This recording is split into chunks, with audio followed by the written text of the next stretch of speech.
falando assim de oração, né, em si, né? Eu tenho muitas experiências relacionadas à oração, de assim que a gente executou a oração, a gente fez a oração, a gente viu nitidamente ela sendo respondida através de Deus, né? Então, quem tem essa prática de oração, eu oro e não consigo ver, continue orando, não desista. Verdade. Não desista, continue orando. Porque é a gente orando que a gente cria tanto a experiência como a gente vai conseguir ver e tocar nas nossas orações. Verdade. Um dia a gente estava orando no Amém, monte. pastora. Hoje a gente não sobe mais monte, mas lá atrás, na nossa juventude, a gente subia monte, a gente ia para Genipabu, subia aquele monte quase toda sexta-feira. Tava lá em cima, clamando, orando. A gente é de monte, a gente gosta de ir para cima, enfrentar. A gente não tem medo das trevas, né? Nós enfrentamos debaixo do braço forte do Senhor, porque não é na nossa força, né? Na força do Senhor. E um dia a gente tava no monte orando lá em Lages, no Cabugi. A gente tinha uma vigília toda semana com os jovens da igreja no monte. E nessa vigília, uma senhora diaconisa da igreja, quando a gente estava orando, o Espírito Santo levantou ela diante da gente. Nossa. E ela veio parar atrás. Ela estava na frente e ela foi para trás. Quando ela abriu os olhos, ela se virou para a gente e disse: como eu vim parar aqui? Eu disse: a senhora foi levantada e trazida até esse lugar, né? E algumas pessoas dizem assim: mas para que isso? Eu disse: para mim foi uma prova muito grande do poder de Deus. Para mim, que sou cientista, sou químico, eu sei que ninguém é levantado desse jeito. Se não tiver uma corda, se não tiver quem levante. Amado, eu entendi ali que Deus estava dizendo: este é o meu poder. E aquela igreja ali, durante anos, né? Aquela igreja ali, quando eu cheguei, tinha 52 anos de história. Ela não passava de 18 pessoas e tudo. E quando a gente saiu dali, debaixo desse mover, desse avivamento, aquela igreja foi para mais de 200 almas. Nossa. Né? A gente passou 2 anos ali e os irmãos trabalhavam, faziam células, faziam todo o trabalho de evangelismo e oravam e repartiam o pão. E a gente estava junto ali, todo mundo. Era culto nos lares. Tinha culto nos lares, que a gente chama de célula. E ali teve esse despertamento, né? E as pessoas iam daqui para lá. Quando chegavam lá para fazer evangelismo, as pessoas voltavam evangelizadas. Elas diziam: rapaz, a gente está voltando aqui cheio. Mas quem vai para a obra, se doar, acaba recebendo muito mais. Verdade, a gente sempre diz isso. verdade. E a oração é esse caminho que você não pode perder nunca. Tem gente que confia: não, porque eu conheço, porque eu sei, porque eu tenho muita capacidade.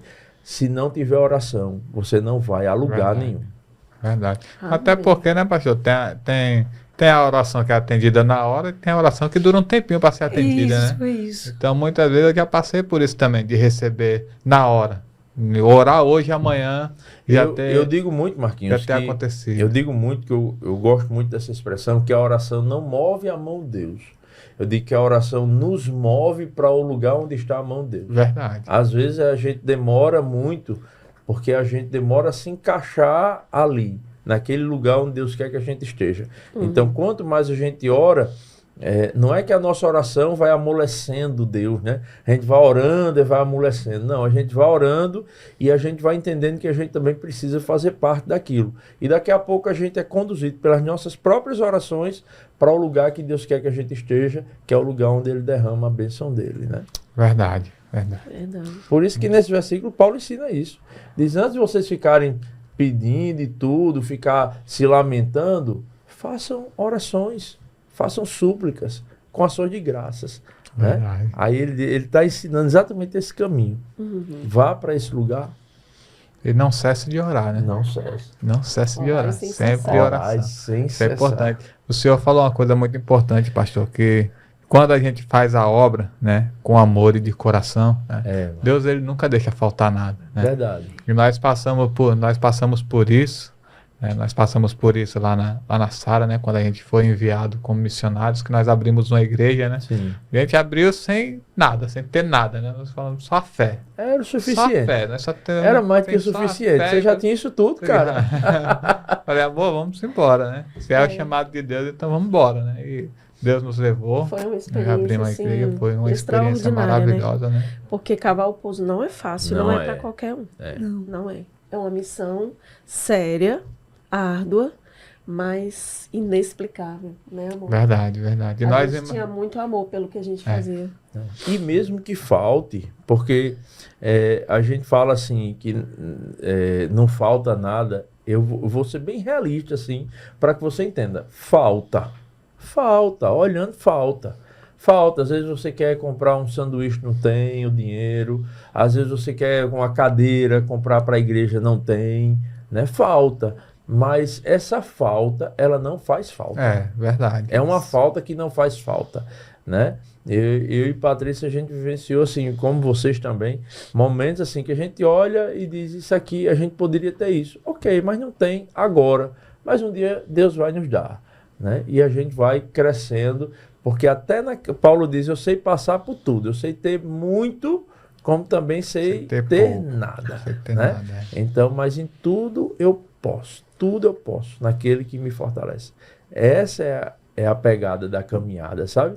A gente faltou cama quando a gente começou, a gente dormia no chão, no edredom, faltava geladeira, porque a gente não tinha geladeira, a gente colocava água para congelar no mercadinho do lado e deixava a água descongelando dentro de casa para tomar água gelada, né? Às vezes faltava.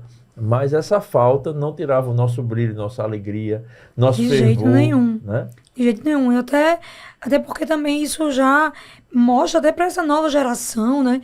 Que a gente, quando tem Deus, necessariamente não está... eu tenho um dinheiro, então eu tenho um Deus. Não tenho um dinheiro, então eu não tenho um Deus. Eu tô doente, então é porque eu não tenho fé. Tô curado, então porque eu tenho fé. A gente sabe que existem os processos da vida, existem situações, e Deus, ele tem que estar acima de todas essas coisas. Se você tem dinheiro, se você não tem, se você hoje está doente ou está curado, Deus está acima de todas essas coisas. A nossa fé não pode estar baseada numa cura ou numa doença. A nossa fé não pode estar baseada num dinheiro ou sem um dinheiro. Eu sou um pobrezinho, coitado, então eu sou uma pessoa de Deus, né? Ou o contrário, Deus, ele está acima de todas essas coisas. Por isso que, assim, falando sobre a obra, a gente aprendeu a viver na obra, a pregar, a sonhar, independente das circunstâncias. Né? Crendo que Deus, no momento certo, ele iria fazer aquilo que já estava proposto a fazer. Tem gente que diz assim, eu estou vivendo pela fé. E às vezes ela não está vivendo. Porque tem gente que acha que viver pela fé é viver sem nada, né? E isso não é estritamente o que a Bíblia chama de fé, né? Você pode ter muita coisa e viver pela fé. Como você também pode não ter nada e viver pela fé. O viver pela fé não está atrelado ao que você tem ou não tem. O viver pela fé está enquanto você depende de Deus em toda e qualquer circunstância.